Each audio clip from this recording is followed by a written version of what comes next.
we got two stories again today. The first one we're gonna talk about is something I just found out about yesterday. And I know what you're thinking, oh, Jason has a hard enough time researching stuff that he's been preparing, and now he's going to talk about something he just discovered. But I think it's interesting. So, the battle of the sexes takes all shapes and forms. It can be a professional battle, it can be like a mental battle, but it can also be who can manipulate who the most. And that's what we're going to be talking about now. So I'm sure you're all familiar with the term sugar baby and sugar daddy. What a sugar daddy is, it's a wealthy man or a man of means who doesn't want to really deal with the act of like courting a woman or going through all that rigmarole of dating. He's just basically, I will provide you finances and you will be my girl. A sugar baby is the girl, is the one who's like, I'm just looking for a rich man to take care of me. That term's been around forever. It's changed into, now it's almost like a professional agreement. So there's a website called Seeking Arrangements, and it is set up for wealthy men who get verified. Somehow their wealth is verified. They post their profiles on there, and then young women who simply want to be taken care of in exchange for companionship, really sex.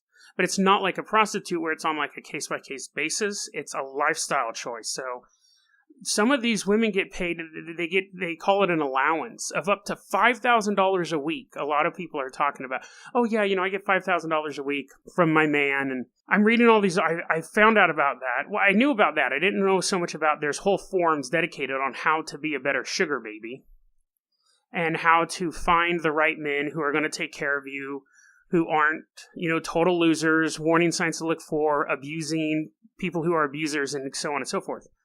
That in and of itself is something that in general knew about, didn't know so much about the how-tos.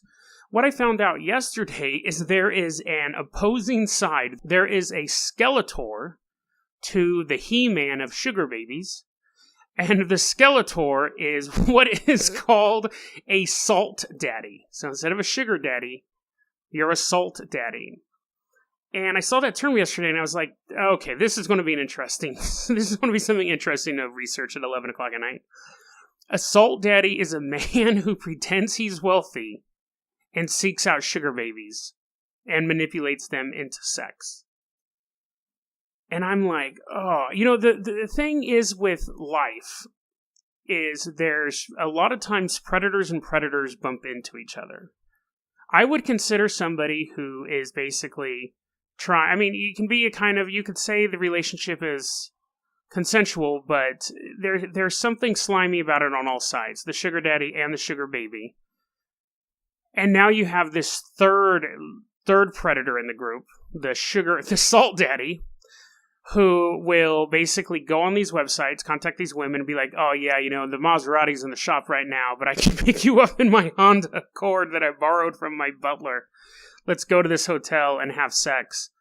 And of course, a lot of the sugar baby forums, they're like, how do I keep an eye out for salt daddies? I got salted last night.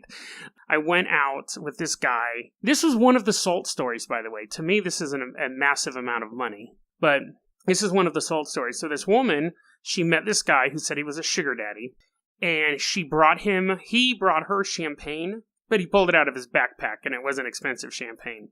Then, when they met up again, this time he brought red wine, which he also pulled out of his backpack. Do rich people not have backpacks? Is that a stereotype I don't know about? But anyways, and she said it was kind of a cheap red wine. Now, to me, cheap means like $7 wine. So I don't know if it was that cheap. I don't know if it was like Thunderbird. Then he takes her out to a fancy restaurant. In her words, a fancy restaurant. So he obviously has some sort of money. I don't even buy...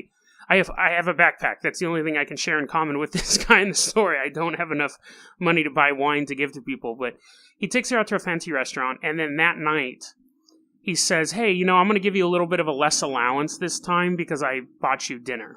Now, the allowance, these 3 dates they went on, each time he gave her $500 cash. That's insane. And she's saying, oh, he must not be rich because if he was rich, he wouldn't ask for a discount. Well, maybe. Or maybe you ate $400 worth of food. I don't know. The whole thing seems super weird for me. Now, when I think of a salt daddy, reading this, the definition that I got were people who were actually like poor, Not like just not as rich, like maybe the guy said he made a million and it turns out he only made like $800,000. The shocker. That's the tragedy of it all.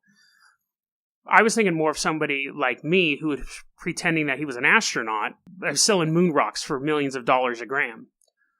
So I did find a salt daddy like that. And this is the opposing side. I found a website where a guy teaches you how to be a salt daddy. And his tips were that you have to make it believable. So you say that you're worth $1 million and you make about $300,000 a year. He goes, that's believable. If you say you're a multimillionaire, it's harder to prove. He went and he researched up names of what a rich person's name would be like. And he settled on the name Donovan Chase, which, sure, I guess that does sound like a rich person, but it sounds more like a rich person from a romance novel. But he's saying it worked for him. And he goes on with this website, and he's like, what I did was I created this Tinder profile, and not Tinder, he went on Seeking Arrangements. He went on that website and created a professional profile showing how much money he had. And then he goes, I would see women in my area on Tinder, and they wouldn't give me the time of day. And then I would see them on Seeking Arrangement, and they'd be all over me because now they perceived me as someone of value, someone who had money that could give them something. And so he goes, I used to have all of my stats and all of my phrases that I used on Seeking Arrangements on this website. But what happened was this website got so popular that all the women read it, so they knew exactly what to look for. So I've put that in another article called Salt Daddy 102. This article was Salt Daddy 101, like Introduction to Salt Daddying. So of course, at this point I'm curious. I click on the link. It's not another website. He's selling a book on how to be a salt daddy for $89. Now he's a sugar baby. Now he's ripping me off. I'm not going to pay $89 for a book on how to be a salt daddy. Here, page 1, chapter 1, lie. End of book. Just lie about stuff that you think people will believe. And the beauty of the internet is that if the lies don't work, you shut down the profile, open up a new one with a new lie. I don't have to pay $89 to know how to deceive people. Wait, no, back up. I don't want to pay $89 simply to deceive people. And I'll bet you anything, if anyone buys that book is full of the most useless knowledge, and I bet you he's trying to sell other products around the way. I hate it when people manipulate people, and I hate it when people rip people off. I mean, it's just predators versus predators versus predators, and prey gets caught up in the net sometimes. Don't, $89 for a book telling you how to lie.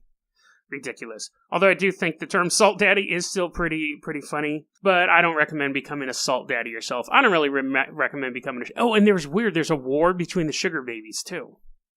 Some sugar babies are like, you need to have an allowance of $5,000 a week. Like, that has to be agreed to up front.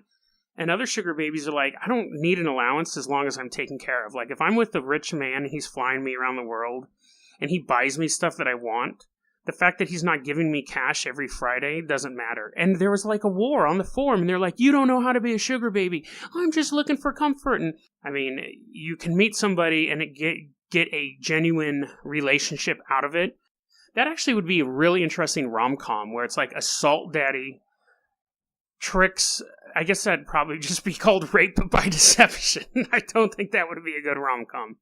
Never mind. Let's move on to the next story. That was a clip from our daily podcast, Dead Rabbit Radio. Dead Rabbit Radio is available anywhere that you listen to podcasts. It's daily paranormal, conspiracy, and true crime news. If you want to hear the full episode that this clip came from, check the link below. Please like and subscribe. And hit that little bell, too. That does some magical stuff. Thanks, guys.